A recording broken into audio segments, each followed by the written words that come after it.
From CBS News Bay Area, this is the Morning Edition. Police in the South Bay searching for a motive after a double homicide. Neighbors in shock after a boy and his grandmother were killed in their apartments.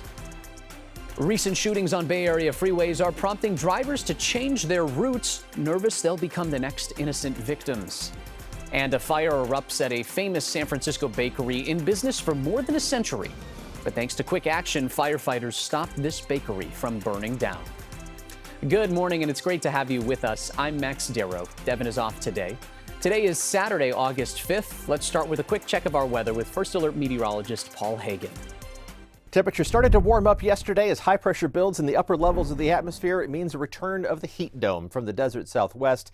Like the past several inland heat waves, though, this one's not going to last very long. The inland heat is going to peak tomorrow, and then we're going to get back to near average temperatures for most of next week. This morning, starting off with temperatures in the 50s, we are going to warm up pretty quickly, though. We'll freeze the maps by noon when those inland temperatures are going to be up to a mix of 70s and a lot of 80s. A mix of 80s and 90s inland this afternoon, 60s and 70s for highs around the bay. A 6-year-old boy was playing outside of a San Jose apartment complex as recently as Thursday. But now the area is lined with police tape after neighbors tell us he and his grandmother were killed there. Police are trying now to figure out who would harm them and why. Andrea Nakano talked to a neighbor who was there the moment police arrived. As you can see, officers are still out here investigating this tragic crime scene. Police say they came out to this apartment complex to do a welfare check. That's when they found the woman and her 6-year-old grandson dead. I would say like around 12:30. I heard yelling like, he's dead, he's dead. Jose Sanchez was home when what happened started to unfold. He says he has lived here for years and was shocked when he found out that a double homicide happened right near his home. Officers surrounded this Vista apartment complex and had a command center set up just outside the unit where this happened. Chopper 5 captured footage of the scene, which is just parallel to the 280 freeway. Sanchez says he knew one of the victims well. The 6-year-old boy had a huge personality and made friends with many of his neighbors. And that little boy was well known here. Like, I think everybody knew that little boy because he was always running around playing with other kids. You know, he's always been really loud. The San Jose Police Department isn't releasing a lot of details on why this incident happened and whether or not a suspect is in custody. Many of the neighbors are devastated to see a young life taken so soon. I feel bad. When I've heard, like I heard it, broke my heart, man, because I just spoke to him yesterday, you know, and it's sad. Yeah, he's young. He's got a whole life ahead of him. Officers are expected to be out here for a while longer as they collect the evidence from the crime scene. San Jose police tell us that they will release more information early next week. An 8-year-old boy will not have the life his family imagined for him after he was struck by a stray bullet during an East Bay freeway shooting. His mother says he's paralyzed and will need around-the-clock medical care. The family shared this photo of young Asa on a fundraising website. His mom was driving on 580 in Oakland last month when their car was caught in the middle of a rolling gun battle. That's when a bullet hit the young boy. The CHP admits the freeway shootings are becoming more common. Our Da Lin spoke to drivers who are expressing anxiety and to a woman who recently survived being shot on the freeway. Local authorities admit freeways have turned into battlegrounds for gangs and incidents of road rage. The CHP says they've responded to more than 400 freeway shootings in the Bay Area since 2020. Freeways, they're how people get around, go to work, and go for grocery runs. But the repeated shootings are scaring the public. Our home backs up to 580, so it's our main thoroughfare. So we're on it constantly, and it is now a thought that I have every single time I get on the freeway. Oakland residents Leanne and Alonzo Cabell say they now avoid the freeways if possible.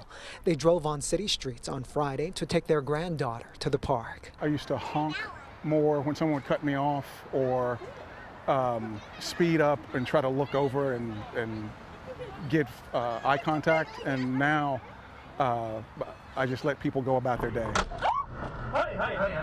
Not only would we not honk, we don't even look. Yeah. We don't even look to see who might have passed. One freeway shooting survivor tells me she now drives mostly in the slow lanes. We're protecting her identity because her case is still open. I signal, I look over my shoulder before I change lanes. I quote unquote did all the right things, right? But that split-second decision to still proceed with the lane change ended up nearly costing me my life. I mean, this person hunted me for close to a minute, dodging traffic to catch up just so that he could pull into the shoulder and shoot at me and try to kill me. I first interviewed this woman in her 30s a couple of weeks ago.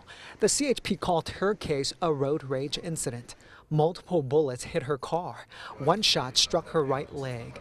It happened on July 14th on 280 in San Francisco.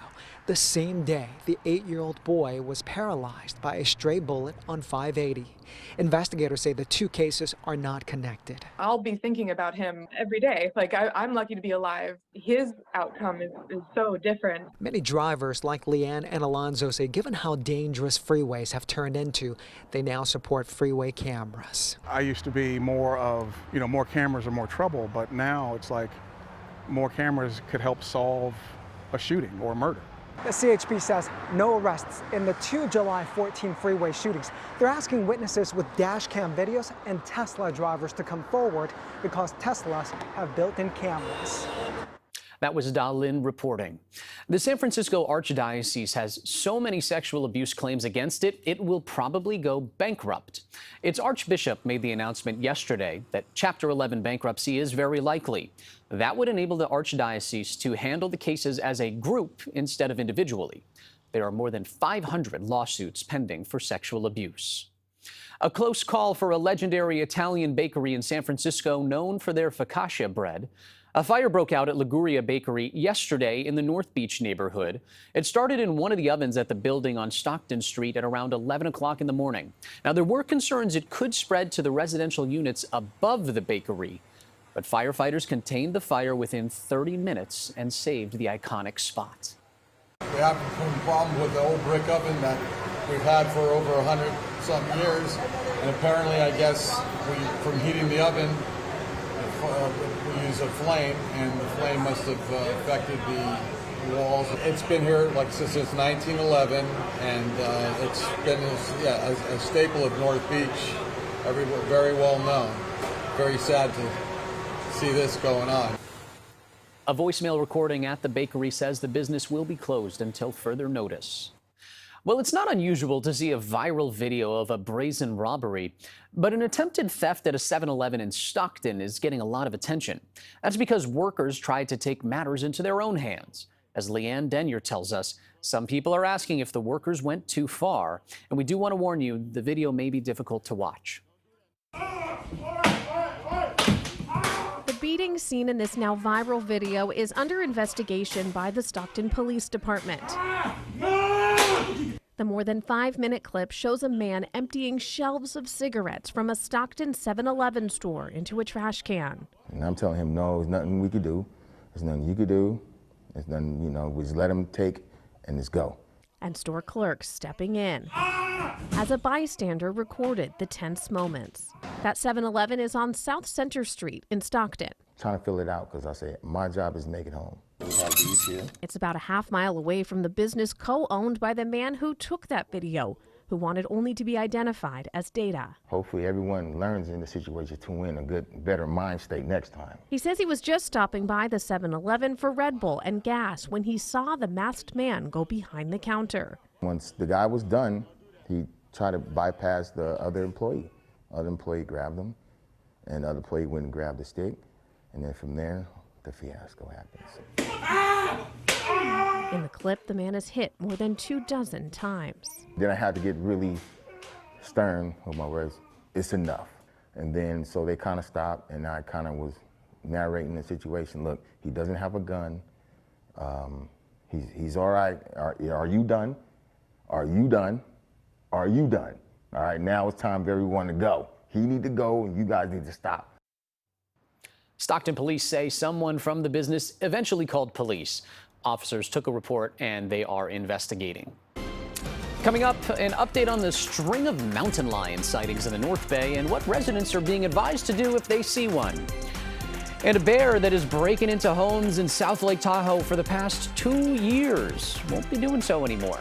What's next for the animal widely known as Hank the Tank? And here's a live look outside at the Bay Bridge before we head to break. Stay with us. We'll be right back.